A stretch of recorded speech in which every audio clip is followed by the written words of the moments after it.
Kita masuk pada yang pertama, yaitu sipilis. Sipilis adalah infeksi menular seksual atau IMS yang disebabkan oleh bakteri Treponema pallidum. Untuk penularannya sendiri, sipilis dapat menular ke janin melalui plasenta, terutama jika tidak ditangani pada usia 14-27 minggu. Komplikasinya, sipilis dapat menyebabkan bayi lahir dengan sipilis, bayi lahir dengan prematur, keguguran, dan bayi lahir dengan mati. Untuk gejala sipilis sendiri, yang pertama itu ada flu ringan, demam, kelelahan, sakit tenggorokan, untuk pembengkakan kelenjar, sakit kepala, dan nyeri otot. Apa bisa sipilis disembuhkan atau apa bisa sipilis diobati? Untuk secara umum, pengobatan sipilis adalah dengan penyuntikan penisilin yang dosisnya tergantung pada kondisi setiap penderita. Jadi untuk teman-teman yang sudah merasakan gejala-gejala yang seperti tadi yang saya sudah jelaskan, sebaiknya teman-teman langsung periksakan ke dokter untuk mendapatkan penanganan lebih lanjut. Infeksi yang berikut yaitu JMV atau biasa disebut dengan cytomegalovirus. Jadi infeksi virus ini bisa mengakibatkan kecacatan pada janin, terutama pada saat kehamilan muda. Kemudian untuk menurunkan risiko tertular JMV yaitu yang pertama dengan mencuci tangan secara teratur, kemudian yang kedua menghindari mencium anak-anak di bibir, kemudian yang ketiga membuang popok, sapu tangan serta kertas pada tempatnya, dan yang terakhir menggunakan kondom untuk penyebaran virus melalui cairan vagina dan air mani. Kita masuk pada pembahasan yang ketiga, yaitu rubella. Rubella adalah penyakit yang disebabkan oleh virus rubella dan dapat ditularkan melalui batuk dan bersin. Untuk gejalanya sendiri, yang pertama ruam merah di wajah, tanda kayak flu, mata merah, timbul benjolan di telinga atau leher. Untuk pencegahan rubella pada kehamilan yaitu melakukan vaksin MMR atau MR. Vaksin MR juga bisa mencegah gondokan dan campak. Dianjurkan untuk melakukan imunisasi 2 kali. Infeksi yang berikut yaitu herpes. Jadi herpes ini merupakan infeksi menular seksual yang disebabkan oleh virus. Adapun penularan herpes yaitu melalui hubungan intim secara vaginal, oral, dan anal dengan orang yang terinfeksi. Kemudian adapun penanganannya itu yang pertama dengan obat antivirus, kemudian yang kedua persalinan sesar, yang ketiga pemeriksaan torch, kemudian yang keempat menghindari pemicu kambuh, dan yang terakhir menjaga kebersihan. Kita masuk pada materi yang kelima, yaitu varicella atau cacar air. Ibu hamil yang terkena cacar air atau varicella pada trimester pertama kehamilan, bayinya memiliki risiko terkena congenital varicella.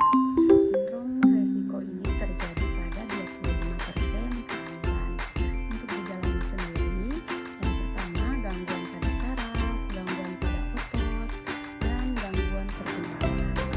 Untuk penanganannya sendiri, yang pertama bisa konsultasi ke dokter, yang kedua bisa pemberian suntik Pfizer, yang ketiga pemberian obat antivirus, yang keempat hindari kontak dengan orang lain, yang kelima menggunakan krim atau gel yang dapat dibeli di apotik, yang keenam minum obat paracetamol untuk menurunkan suhu atau membantu mengatasi rasa sakit.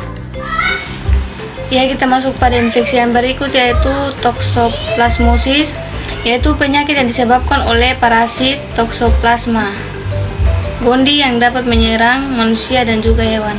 Adapun penyebab dan penularannya itu yang pertama tinja kucing yang terinfeksi, kemudian konsumsi daging yang tidak atau kurang matang, kemudian konsumsi buah dan sayur yang tidak dicuci bersih, dan yang terakhir kontaminasi kotoran kuning pada makanan tangan, air, atau alat makan, dan lain-lain sebagainya. Adapun gejala yaitu yang pertama demam, nyeri otot, sakit kepala, dan juga kelelahan. Serta penanganan yang akan diberikan yaitu yang pertama menjaga kebersihan makanan yang dikonsumsi, menjaga kebersihan diri, sering cuci tangan, dan memeriksakan screening torch, tokro, rubella, sitoplasma pada saat hamil atau juga sebelum hamil. Kita masuk pada pembahasan yang ketujuh, infeksi traktus urinarius. Infeksi saluran kemih umumnya terjadi di awal kehamilan trimester 1 hingga awal kehamilan trimester 3. Gejalanya buang air kecil sedikit tapi sering.